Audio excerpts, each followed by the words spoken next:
le banal rhume. C'est une maladie qui, il est vrai, nous empoisonne la vie et qui nous pousse souvent à aller voir le médecin pour s'en sortir. Ouais, le médecin, il est un petit peu démuni par rapport à ce rhume, car c'est un virus contre lequel on ne peut pas grand-chose avec des médicaments.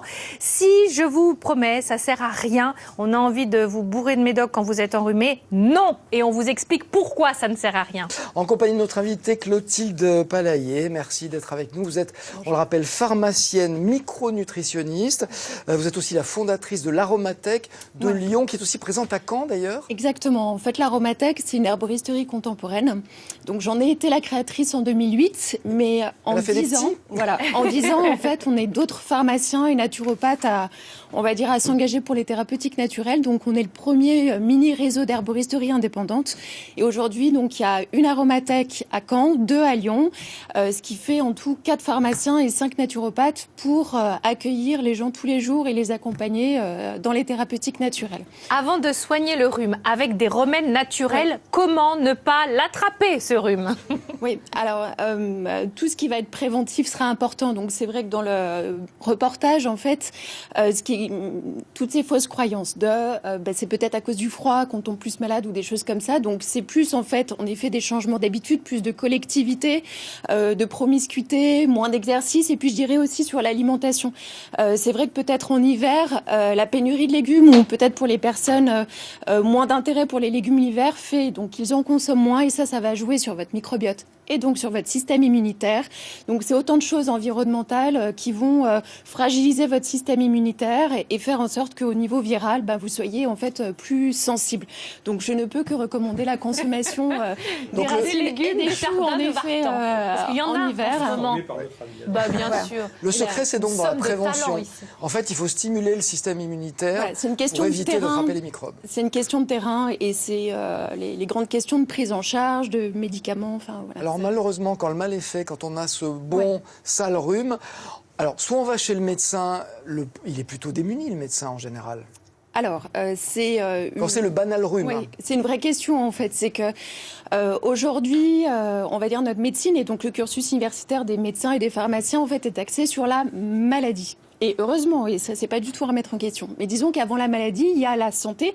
Et la maladie, c'est une rupture de cet état de santé. Et c'est vrai que notre médecine actuelle est plus axée sur l'anti-symptomatique uniquement et très peu sur le terrain et le préventif. Et c'est vrai que sur le viral, le cas du coup du rhume, on est un peu limité en médecine classique. Oui, c'est limité au cache-misère. On va dire ça, on soigne un petit peu les symptômes sans soigner la cause. Cache-misère, le terme est peut-être un peu fort parce qu'on en a quand même besoin, on ne va pas laisser le corps trop en souffrance. Oui. Mais ce qui est vraiment pérenne et permet une vraie guérison, c'est le travail de terrain, rééquilibrer en fait le terrain des personnes pour fortifier. Alors, qu'est-ce qu'on peut dire à nos téléspectateurs, ceux qui ont envie de soigner naturellement leur rhume? Qu'est-ce qu'on fait? Comment on s'y prend? Alors, c'est vrai qu'au niveau déjà des thérapeutiques naturelles, on a pas mal de propositions qui vous permettent dans une phase d'automédication. L'automédication, on considère 1 semaine pour pouvoir se traiter seul. Et après, ça relève du médecin si on n'a pas d'amélioration. Et on a plein de thérapeutiques. On a les plantes sèches, donc tout ce qui est herboristerie, mais les extraits de plantes fraîches aussi. La gémothérapie avec les bourgeons de plantes. Le cassis, entre autres, et l'églantier sont nos 2 bourgeons principaux pour l'hiver et stimuler l'immunité. Et là, superbe thérapeutique aussi pour les enfants. Et puis bien sûr tout ce qui peut être hydrolat et huile essentielle. L'huile essentielle est extrêmement efficace. C'est de la vraie chimie naturelle. C'est avec les huiles essentielles qu'on va faire le plus d'allopathie verte. Ce côté un petit peu antisymptomatique. C'est du préventif ou du curatif? Alors c'est les deux en fait. C'est les deux. C'est la grosse différence, on va dire, des thérapeutiques naturelles par rapport aux médicaments de synthèse. Les huiles essentielles, en fait, travaillent sur une synergie d'action. Votre terrain, ça renforce votre immunité, ça tonifie physiquement, intellectuellement, et souvent, quand on tombe malade, c'est aussi parce que souvent, on était en état de faiblesse. Et il y a une vraie action antibactérienne, antivirale, puisque là, c'est d'abord le côté viral qu'on cherche. Donc, on va dire une action directe sur le spectre anti-infectieux large, viral, fongique, parasitaire et bactérien. On sait que les huiles essentielles, c'est pas forcément à donner aux enfants. Vous avez parlé des bourgeons, ça peut être une bonne solution, ça? Oui, les disciplines pour les enfants, c'est principalement donc les bourgeons, très facile à donner. Alors moi je note, c'est églantier et cassis. Voilà. Mais alors dans quelle dose, comment on s'y prend? Pour les bourgeons, en fait, c'est 1 goutte par année d'âge. 1 fois par jour en préventif et 3 fois par jour en aigu en cas de premiers symptômes. L'idée, que ce soit pour les enfants ou les adultes, c'est il faut agir le plus tôt possible, dès le début des symptômes. On n'attend pas que les symptômes soient trop installés, sinon on sera obligé d'avoir recours aux médicaments chimiques. D'accord. Dès les premiers signes, hop. Voilà. Et aux bonnes posologies, ça demande en fait de la bonne pratique. Donc soit on s'est formé, on a recherché, soit on se fait conseiller. Et pour les huiles, c'est lesquelles? Alors, dans les grandes huiles essentielles en fait du système immunitaire et antiviral et antibactérienne, on a la bien connue Ravinzara, voilà, que la plupart des gens connaissent au jour d'aujourd'hui.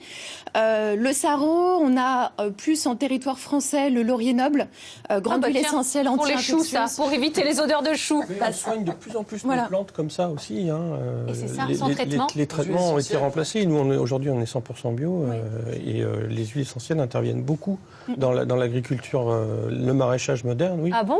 Oui, parce que c'est un peu le même parallèle, c'est-à-dire que aujourd'hui, l'agriculture moderne, elle fait quoi? Elle fait pas pousser des plantes.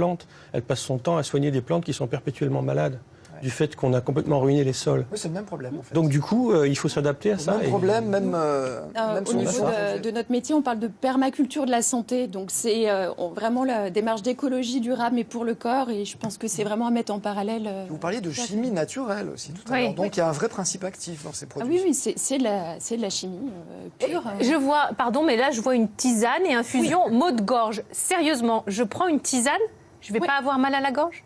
Alors en fait ici, ce sont des plantes, il y a entre autres de la ronce, de la réglisse aussi, qui sont des anti-inflammatoires. Il y a la mauve en émolliente. Donc ce sont vraiment des plantes à vertu traitante. Et alors les infusions, pour être traitante chez un adulte, il faut boire 3 tasses par jour. C'est pas juste une tasse. Énorme. C'est pas énorme, mais il faut aussi tenir. Et puis c'est souvent, une synergie. On ne prend pas que de l'infusion. On prend quelques huiles essentielles, voie orale, friction. Ah oui, souvent, on accompagne avec de la propolis. C'est assez rare qu'on arrive à se suffire que d'une chose. Et puis, on travaille sur l'alimentation en fond. On se met en diète pendant une période où on est malade pour mettre au repos le système digestif et permettre vraiment à votre système immunitaire de pouvoir se renforcer. Un dernier mot, si on se soigne avec des huiles essentielles, est-ce qu'il y a un moment où il faut quand même aller chez son médecin si ça ne va pas mieux? Quel est le signe qui Une peut... semaine. Voilà. Alors, exactement. J'ai retenu. C'est ce qu'on dit quand on est enrhumé, on se soigne chez soi, ça prend 1 semaine, et on va chez le médecin, ça prend 7 jours. Je ne suis pas tout à fait Sur un petit rhume banal. Non, sur un petit rhume, pour moi, si on agit donc tout de suite et à dose convenable, efficace, il ne s'agit pas juste de prendre justement une tisane de thym par jour, ça ne suffit pas, il y a des doses à respecter. Si vous le faites comme il faut, vous avez une évolution en 72 heures, 4 jours maximum. Et au-delà de ça, s'il y a une surinfection, il faut aller chez le médecin. C'est qu'il y a quelque chose qui va pas. Et si vous voulez de la ronce, j'en ai en quantité sur l'exploitation. De la ronce, vous pouvez en chercher quand vous voulez. C'est bon, les je m'en débarrasse. La ronce pour les maux de gorge. Ouais. Ah oui, pourtant, on aurait tendance à penser... Oui. Mais moi, je cherche à m'en débarrasser, donc allez. Karine, écoutez, on est ravis. Ensemble, c'est mieux. Vous voilà connectés désormais. On va vous laisser tranquille dans les coulisses et nous, on va enchaîner malheureusement. Merci Clotilde.